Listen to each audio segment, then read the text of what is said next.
Segura essa aqui, rapaziada. Como a busca por perfeição destruiu o futebol coreano. Vamos assistir o vídeo aqui do canal Peleja e simbora. Você já viu um treinador ser tratado como um criminoso depois de uma eliminação? Loucura. Depois da Isso aí. campanha ruim na Copa de 2026, um dos maiores ídolos do futebol coreano, o técnico Hong Min-bo, virou inimigo número 1 da nação. Restaurantes penduraram placas proibindo a entrada dele, o rosto dele foi borrado na TV e ele até fugiu do país depois de receber ameaças de morte. Eu tenho Que isso? Meu Deus, o futebol passa os limites às vezes. certeza que você ficou em dúvida. Como uma seleção que nunca é favorita gerou tanta revolta? Para além do resultado, existe uma crise institucional, mas a realidade é ainda mais complexa. Na Coreia do Sul, o culto ao desempenho e a pressão inacabável deixam rastros violentos. Do trabalhador comum aos heróis nacionais, a falha é uma desonra, e o futebol é capaz de diagnosticar os traumas de uma sociedade marcada pelo cansaço. Meu Deus. Pra vocês que não sabem, a Coreia ou o Japão, se eu não me engano, tem um projeto de ganhar a Copa do Mundo até 2030. Tão longe. 2030, 2050, algum dos dois. Vamos lá. Anatomia de uma queda. Em junho de 2002, Hong Min-bo bateu o pênalti que eliminou a Espanha e colocou a Coreia do Sul na semifinal da Copa. A melhor campanha da história saiu dos pés do capitão, jogando em casa, sendo o primeiro asiático a jogar 4 Copas seguidas. Pouco Nossa, eu realmente não sabia que a Coreia já tinha chegado numa semi. Caramba. tempo depois, ele se aposentou como uma lenda. Ninguém tinha defendido a camisa da seleção mais vezes. E aquele momento inesquecível de 2002 mudou completamente o paradigma do futebol coreano. 5 anos antes, em 1997, a Coreia se deparou com a sua pior crise econômica, com consequências sociais devastadoras. O pacote de resgate emprestado pelo FMI foi considerado uma humilhação e mexeu com o sentimento nacionalista. Foi a campanha de 2002 que trouxe de volta o orgulho, a confiança e a noção de superioridade. Além disso, internacionalizou o futebol. Você vê como que o futebol muda as coisas, né, galera? A gente pensa que só aqui no Brasil a gente é muito apaixonado, tipo, o futebol, querendo ou não, faz parte da nossa cultura como brasileiro. E, querendo ou não, pode mudar muita coisa, mano. Até numa Coreia da vida. O futebol coreano levou craques para a Europa e os transformou em símbolos da nação. De ídolo máximo a traidor investigado pelas autoridades, a jornada de Hong também explica como nos últimos 80 anos as tensões sociais da Coreia foram projetadas em quem está dentro ou à beira do campo. Futebol é o conceito de nação. O futebol coreano sempre foi político. A Coreia foi ocupada pelo Império Japonês por 35 anos na primeira metade do século XX, e a violência colonial foi brutal. Apagamento da identidade, cultura e língua, trabalho escravo, repressão sangrenta e abusos sexuais. Durante esse período, na luta pela identidade nacional, o futebol coreano foi uma das ferramentas de resistência, uma forma de contestar os símbolos do Império. Depois da independência, os Estados Unidos decidiram manter políticos japoneses responsáveis pela violência em cargos administrativos na Coreia, com a ideia de combater os soviéticos no norte. Os coreanos que colaboraram com o Império também formaram a base política da nova República da Coreia, que, com apoio estadunidense, emplacaram uma sequência de governos ditatoriais extremamente repressivos, enquanto toda a propaganda negativa ficava com os vizinhos do norte. Nas ditaduras, o futebol ganhou um novo significado. Agora era a forma de se projetar, legitimar o governo e também proteger a identidade, mas uma identidade marcada pela força dos regimes e pelo anticomunismo. O General Park construiu centros esportivos de elite, associações e até o próprio campeonato, vencido por clubes alternativos do Brasil. Já o Caramba!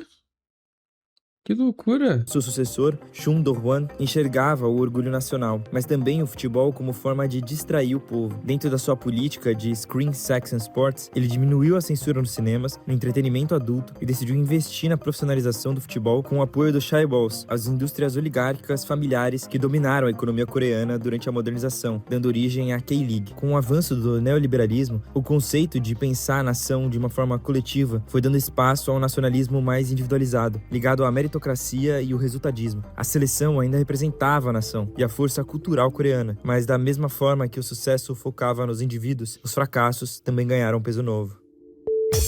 Sempre, né? A onda coreana.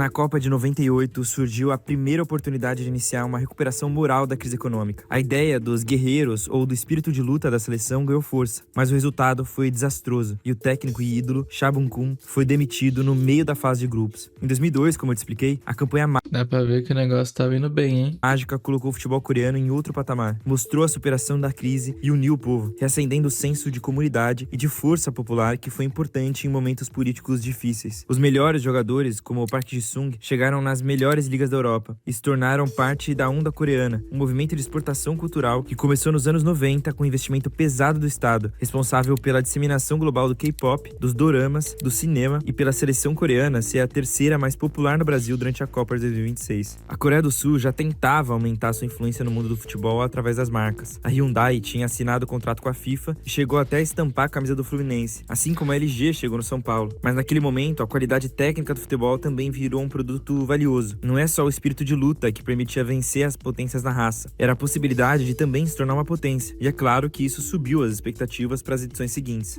Potência eles já eram na questão econômica, na questão empresarial, tudo.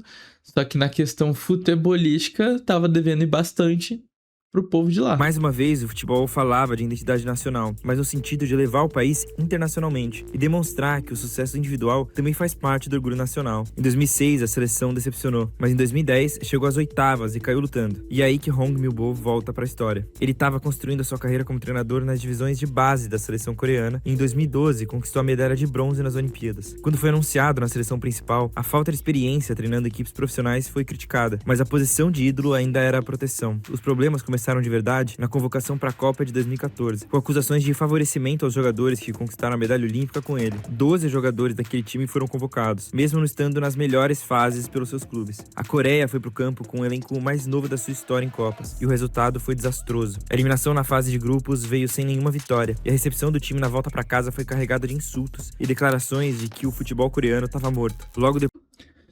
Assim, galera, eu vou ser um pouquinho besta de falar isso, mas quando o futebol coreano esteve vivo, né? Eu acho que assim, pra essa galera ganhar uma Copa do Mundo, assim, é o ápice do negócio estar fluindo. Mas eu acredito que pra eles, chegar numas oitavas, quartas ou semi, já é um negócio assim, escandaloso. Que eu acho que pra gente seria ganhar um título, né? Então, fica cada vez mais escancarado esse problema, né? Depois, Hong renunciou. 10 anos depois, ele reapareceu no radar da seleção depois de ganhar 2 títulos seguidos da K-League. Ele já tinha recusado algumas propostas para voltar por causa do trauma de 2014, mas decidiu acreditar em 2024 como seu último desafio no futebol. Dessa vez, foram só 9 dias até a polêmica estourar. Uma denúncia pública de que Hong não passou pelo mesmo processo que os outros candidatos para ser contratado, sendo que a federação passou meses atrás de técnicos estrangeiros. A denúncia era de que faltou uma entrevista formal e de que o responsável pelo comitê pulou etapas de aprovação, criando uma crise de transparência que inflamou a opinião pública. O próprio Ministério da Cultura, Esportes e Turismo abriu uma investigação sobre a federação junto com o Centro de Ética Esportiva. Hong foi convocado para depor no parlamento junto com os outros funcionários da federação, incluindo o polêmico presidente Chong Moon-ju. Chung faz parte da família que fundou a Hyundai e já tinha envolvimento em outros problemas. Ele também foi acusado de ter decidido de forma pessoal rescindir o contrato do antigo técnico, Jürgen Klinsmann, e pagar cerca de 5 milhões de dólares dos fundos da federação para isso. Apesar de ser uma empresa privada com autonomia jurídica e administrativa, de acordo com as regras da FIFA, a Federação Coreana recebe muito investimento estatal. Então a pressão por transparência é ainda maior e a fiscalização também. O Ministério confirmou as irregularidades da contratação. Hong continuou no cargo, mas Chung e outros oficiais receberam suspensões que depois foram revertidas na justiça. Meu Deus, é uma cascata de problema político que, meu Deus do céu, cara. Caramba! Chung conseguiu se reeleger para um 4º mandato, mas tanto o treinador quanto o presidente estavam queimados na visão do povo, e a polêmica foi responsável pelo corte de mais da metade do investimento anual do Estado. É nesse contexto que a Coreia chegou na Copa. A imagem política da federação desgastada, pedidos de reforma e um treinador desacreditado. A pressão aumentou porque boa parte do povo coreano enxerga essa geração como a melhor da história e a mais capaz de chegar perto da campanha de 2002. Além de que o aumento do número de seleções na Copa transformou em um absurdo ainda maior a eliminação na fase de grupos. E é por isso que a reação com a campanha foi tão visceral. Hong... Sabe o que eu acho incrível? Tipo assim, incrível pro lado ruim. É que os asiáticos, incluindo o Japão, Coreia, enfim, eles sempre vão muito bem em todos os esportes. quando a gente pega pra falar de uma Olimpíadas, por exemplo, sei lá, é ping-pong, é natação, é esquiar no gelo, sei lá, cara, qualquer coisa aí que você imaginar de esporte, os caras vão muito bem. Vôlei, eles têm um treinamento muito fodido. Quando chega no futebol, é completamente diferente. Tipo, eles. Não é que eles passam vergonha, porque acho que ninguém nunca. Pensando no cenário mundial, acho que ninguém nunca coloca muita grande expectativa neles.